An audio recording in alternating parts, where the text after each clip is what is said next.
Well, I have some tips for seniors today and keeping seniors healthy, and I realize that High schoolers? No, I know. I mean, I realize our demographic is not seniors, but their parents are. Sure, right. That's right. And a lot of us are wondering how we can keep our parents a little healthier than the direction that they're headed. And so we're also going to do a special Seniors Day tomorrow. They're having this annual Ageless Expo it's with the with the St. Landry Sheriff's Department. It's going to be at the Cade Community Center from 9 to 1. So it's kind of a seniors week.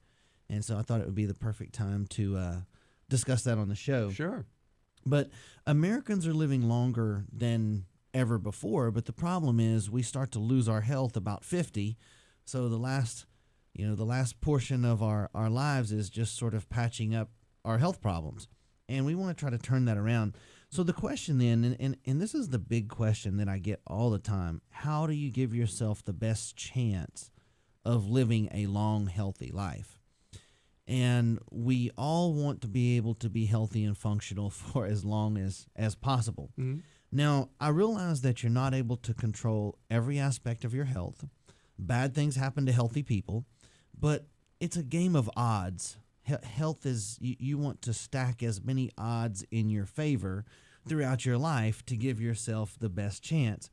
And when we start talking about this, there's always that one guy that says, well, my grandpa, he smoked 2 packs of Camel non-filters, and he lived to 94. That's right. You get that all the time in this area. But you know what? Oh, Grandpa lived till he was 109, and he smoked, and he didn't even smoke them with filters. Yeah, but you know what? That's a 1 in a million. That's right. There's a lot of those other people that have passed away in probably their 60s. That's right. And so, but nobody brings those up, right?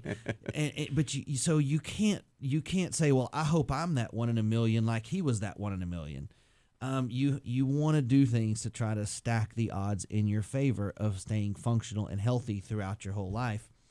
And so I have some really simple things that seniors can do to stay healthier. And if they'll follow these tips, their outlook will be much, much improved. Now, the first one, and probably the biggest one, is to stay moving. Sedentary lifestyle is one of the most debilitating influences in seniors' health. And if you think about this, anytime you meet someone that's on up into their years and is still very healthy, they're one of those people who's always doing something. Yes. They're always on the move. Yes. They're not one of the people who just sit on the couch. Mm-hmm. Yes. And so the problem, though, is with seniors is they'll develop a health problem that will keep them from being able to be active. So say it's a knee problem.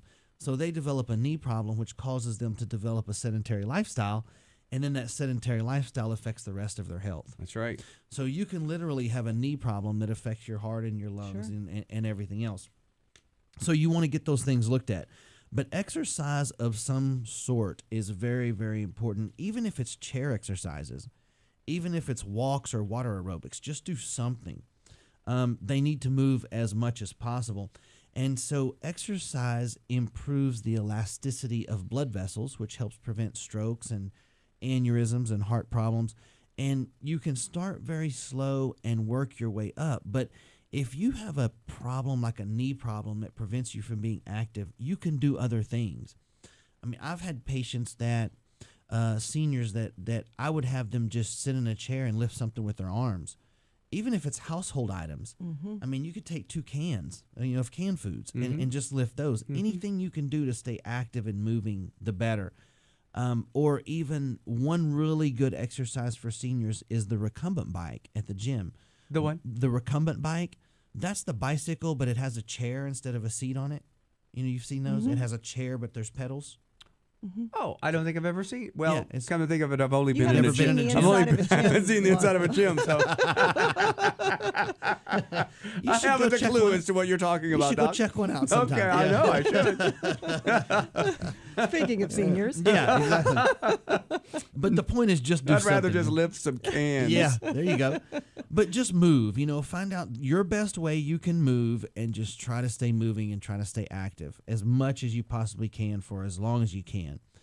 And so that's the biggest thing. Just don't become sedentary, because then everything starts to go downhill from there. Stay active as possible.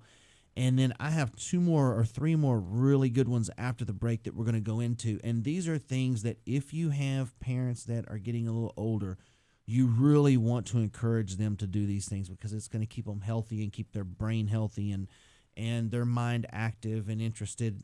So really important things. Before we go to break, sometimes older folks can be set in their ways. Right. Do you have advice to motivating them to because if there are some people I know, some seniors I know that would look at me if I said, you need to move more, they would look at me and say, shut up. You know? Yeah. So do you have any tips as to how to motivate a senior citizen? A lot of times what happens is when they see their friends' health start to fail, they will become more active and do things. So the reason a lot of times people don't really take care of themselves till they start to get the gray hair is they look around and all their friends are either passing away or getting unhealthy, and they go, you know what, I don't want that to happen to me. And so that's But is it ever too late, Doc? It's never too late. Never too late. It's probably better if you start in your 20s, though. Of course it is. Yeah, but it's never too late to do something. Just try to be a little more proactive. Get out and move more, even if it's walk down the driveway or just, do some stretches on the floor. Do something to try to improve your health in a real positive way. And I have 2 really, really good ones right after the break. And for seniors, one of the most important things they can do is to stay flexible. Loss of flexibility leads to so many other problems. Everything from falls to balance problems to arthritis, body pain, stooping and postural problems, even breathing problems, all are associated with losing flexibility. And so what happens as we age, because we spend all of our time looking down, looking at our phones, looking at computers, and doing desk work now, you can see two 80-year-old individuals walking down the street, and one of them that's lost their flexibility will look really old, and the other one that has kept their flexibility will look much, much younger. And so what happens, we get something that's called flexor tightness, which means our chest and the front of our shoulders contracts and tightens in. So we get that forward slump, and the back of our legs tighten because we sit in the chair all the time. Oh my gosh, I've totally got that from sitting here all day and sitting at the computer all day. Yeah. I thought you were describing me. That's most human beings get this. So if you'll look at this sort of what we call aging posture, their chest has tightened down, their shoulders are rolled in, their head has gone forward, and their legs, they have tightened in the back where their hamstrings are. So they get that shuffle where they're stooped forward, their head is sticking out forward, and they can't really bend their legs, and they're shuffling their feet along when they walk. And if you take another... Have you seen video of me walking around the house? I have, actually, yeah. So if you take another individual who does not have that and has practiced their flexibility, and they're walking around upright with a normal posture, and they're able to bend their legs and they have a good gait, you would never guess how old they are. Wow. And so maintaining flexibility and working on flexibility every day is very, very important. Now, flexibility is something that we should actually work on much earlier in life. It's really hard to change once you get on up into your years. So it's a lot easier to stay flexible than it is to take someone that's a senior and get them flexible again. It's a very big challenge. But we should really work on flexibility every day. I work on my flexibility probably 20 minutes every day, just trying to maintain, stretching muscles and working on flexibility and joint health. Yeah, I can't touch my toes anymore. Yeah, and that's why do you think I wear flip-flops all the time? So you don't have to tie your Can't shoes. tie shoes. Can't tie shoes anymore, Doc. And so we do, though, because we sit in a chair and we stoop down all the time, that we end up with that kind of posture. And the sad part about that, before we move on, people get this what's called Dowagers Hump, which is that big curve at the top of their upper back. What is that called? Dowagers Hump. Okay. We used to only see that in seniors. We're starting to see that in teenagers now. I see it. Yes. I see it. Right. And so they're just setting themselves up for a ton of problems down the road. So sad. And so their chest muscles are shortened. Their front of their neck muscles will shorten because, some teenagers spend 4 or 5 hours on their phones. Sure. So Well, we're what do starting you to see do? more. Well, you How do need you to counteract that? Great question. So you need to do extension exercises. So it would be like a reverse sit up where you're on your stomach and you're bringing your head and kind of up, kind of like you were doing a sit up, but Okay. you're on your stomach. So you're crunching your back together. Huh. Did that make sense?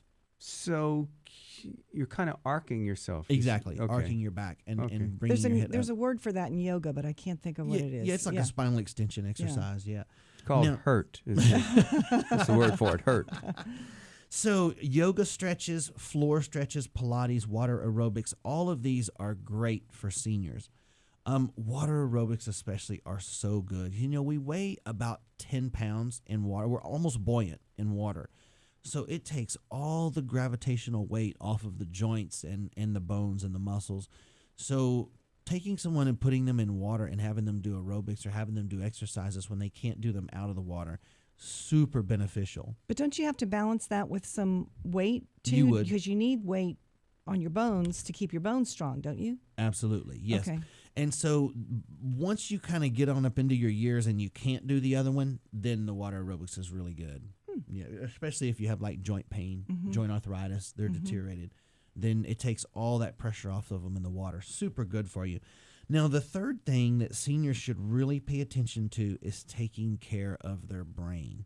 Dementia and memory loss and Alzheimer's, these things are becoming huge problems. Studies show that if you do things like puzzles and word games and you keep your mind active, it will certainly slow down, if not keep you from getting these memory loss and dementia type disorders. Social interaction is so important for seniors. Having a purpose in life where they feel like that, you know, there's a reason they can get up and they have a mission, they have a purpose, they want to go take care of something. All of that really helps keep their mind sharp. And without that, seniors can get lonely and sort of lose their purpose in life. And so interacting with others, for all of our parents out there, of all of us listening, very, very important that we do that. So lastly is maintaining a good diet. Sometimes seniors' diets kind of fall to the wayside because maybe they can't stand up and cook for themselves long enough. So they end up just grabbing something unhealthy. Or maybe they can't walk around the grocery store and get all the items that they need. You know, they're not quite healthy enough to do that. And so they end up really limiting their food choices to very few things. So like you and I might eat 20 or 30 different items. They might eat 3 or 4 different items. And that really limits their nutritional intake. So they should have a diet full of fruits and vegetables and fibers and lean proteins. It's very, very important for our seniors. And what happens, their digestion will slow down and their digestive system won't be as efficient as it used to be. So they need extra water. They should drink plenty of water, like 10 8-ounce glasses a day if they can. And most of them don't get that. So helping your parents maintain a healthy diet is very, very important. You know, just make sure that they have plenty of fruits and vegetables, plenty of lean protein, and they're doing things to keep their appetite up. So like if they're more active, then the more likely they'll be. So it kind of all ties together. You know, if you can keep them active, then they'll have a better appetite. Now, we actually have a branch of one of our clinics called Stay Fit Seniors, and this is a pretty neat thing. It's a workout circuit that's designed just for seniors. So we have a room that's a dedicated gym, and it has a circuit. Now, circuit means there's one station, then the next station, then the next station, like a set of machines. And so I thought it was rave music with scantily clad people. Yeah, that's a different kind of circuit. Okay. Yeah. So what they have is that they'll have an exercise station, and then they'll have a television screen that they can watch what they're doing at the next station. So they do one exercise, and then they march in place while they watch the TV screen, and that tells them what to do on the next machine. And they do that machine, and then they go to the next television screen, and they march in place, and it shows them what to do at the next station. So it's like a little circuit that they go through. And it's really neat for seniors. I think there's 7 or 8 stations that they go through in this exercise circuit. It's really a cool idea. And we have that at the New Iberia office. It's called Stay Fit Seniors. Really a neat thing. But listen, I did want to invite everybody to come see us tomorrow at the Cade Community Center, 9 to 1. It's the annual Ageless Expo. We've got a lot of this stuff that we're going to talk about, and the St. Landry Sheriff's Department is putting that on. It should be a lot of fun. So I won't be in the office tomorrow. I'll be out doing that all day. And so it's Are you gonna be fun. speaking? No. No, I'll have a booth. A booth, okay. Yeah, I have a booth, and so I'll talk to the people that come by, and I'll have all kinds of tips and hints, and we have some cool handouts and things we're going to give away. So it should be a pretty good little That's time. fantastic. People Sign can some actually autographs. go see Dr. Kevin live. Yeah, so it's called the Ageless Expo. It should be pretty fun. Wait, it's in Cade, you said? It's at the Cade Community Center, That's fantastic. Thank you for doing stuff which like I'm that. going to have to find out where that is. All right, Bryant Wellness Institute, 2 locations, New Iberia and in Broussard. Dr. Kevin for Wellness Wednesday. Thanks Doc. guys. You bet.